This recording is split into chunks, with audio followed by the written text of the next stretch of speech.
Welcome to Soul Loom, a space where the threads of lived experience, energy and insight are gently woven into a path of remembering, reconnection and becoming.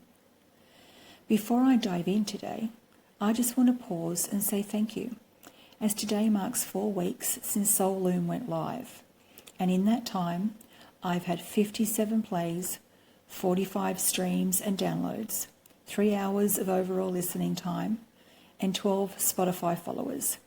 And I'm sure for those of you that listen on other platforms, there's more of you out there. For a brand new podcast with nothing but organic promotion, that's incredible. And it's all because of you. Whether you've been here since episode 1 or you've just found me, thank you for pressing play, for inviting me into your space, for letting these conversations weave into your own journey. This podcast is here for you. And knowing you're out there listening does make all the difference. So today, I actually want to talk about gratitude. It's been a very hot topic among my followers, not so much for what it is, but for how a gratitude practice can be embodied in a way that's truly effective. I'm not talking about the pinned interest perfect version of gratitude, and I'm not talking about sitting down and making a list of what you're grateful for in your journal. I'm not talking about the pinned interest perfect version of gratitude, and I'm also not talking about the just make a list version in your journal that you do on the new moon. I'm talking about a kind of gratitude that has weight and depth, the kind that keeps you anchored in the middle of a storm, the kind that works even when you don't feel particularly grateful, and the kind that changes the way your body and mind hold your experiences. Because here's the thing. Gratitude isn't just a mindset exercise. It's an energetic state. And when you learn to embody, it's an energetic state. And when you learn how to embody it, it can shift your nervous system, soften your emotional responses, and help you move through life with far more steadiness.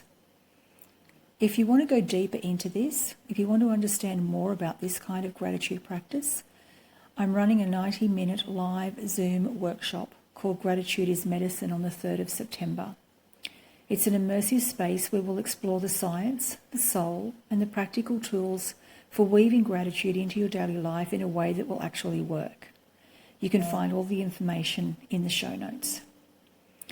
One of the biggest misconceptions about gratitude is that it's about bypassing discomfort. One of the biggest misconceptions about gratitude is that it's about bypassing discomfort. That if you're feeling sad, angry or disappointed, you just switch into gratitude and the problem will be solved. But that's not how it works. True gratitude allows you to acknowledge what's hard while still recognizing what is present, what is sustaining you, and what is worth noticing. It's not about replacing your reality, it's about expanding it. And when you take gratitude out of your head and bring it into your body, something shifts. You start to feel it, not just think it. That's embodiment. But what does that actually look like? It could be something that anchors your senses, like the feeling of that first sip of your cup of tea or coffee in the morning, as it warms your throat and wakes your senses, not rushing it, but just letting it land. It could be the comfort that you don't normally take time to notice, such as the softness of your bed at night, the way your body sinks into it after a long day, and how the sheets feel against your skin. It can be hearing the rain tap on your window when you're safe and dry inside, but you may also suddenly reflect upon those who may not be so fortunate. Or it can be flicking through an old photo album and seeing a photo that takes you back. Your wedding day, the first time you're holding your newborn, or that sold sign on your first home. In those moments, stop and feel the sensation that occurs in your body. Is there a softening of your shoulders? Is there a deepening of your breath? Are there flutter like butterflies in your stomach? That's where gratitude lives. Let it coexist. Gratitude doesn't need perfect conditions. You can hold it in the middle of grief, uncertainty or change. It's not about ignoring pain. It's about also noticing what steadies you. It's in the repeating of those small moments that our body will learn through repetition. The more often you pause and really let gratitude land, the more it will become a part of your natural state. Over time, you won't have to work so hard to find gratitude. It will just be there, ready to meet you. It will be the beauty in a flower when you're out walking, the overexcitement of your puppy when you arrive home. It may even be every time you just happen to find that easy car space at the shopping centre. And why? Because when your gratitude practice is embodied, those little universal moments of ease and grace will happen all the time. And that's when it becomes a source of strength. So today, I invite you to try something. Instead of making a list of what you're grateful for, notice how your body feels in those moments of appreciation. Let that sensation anchor you, because that's the medicine. And again, if you'd like to explore this with me deeper, join me for the Gratitude is Medicine on the 3rd. And if you'd like to explore this even further with me, join me for the Gratitude is Medicine workshop on the 3rd of September. The link's in the show notes.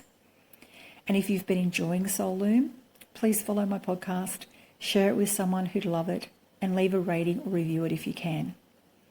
And if there's something you'd like me to explore or talk about, drop it in the comments. Your support helps these conversations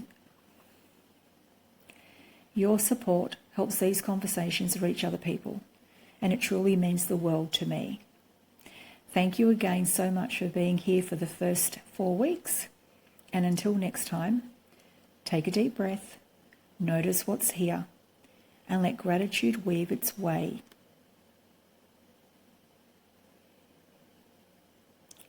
Thank you again for being here for these first 4 weeks, and until next time, take a deep breath, notice what's here, and let gratitude weave its way in.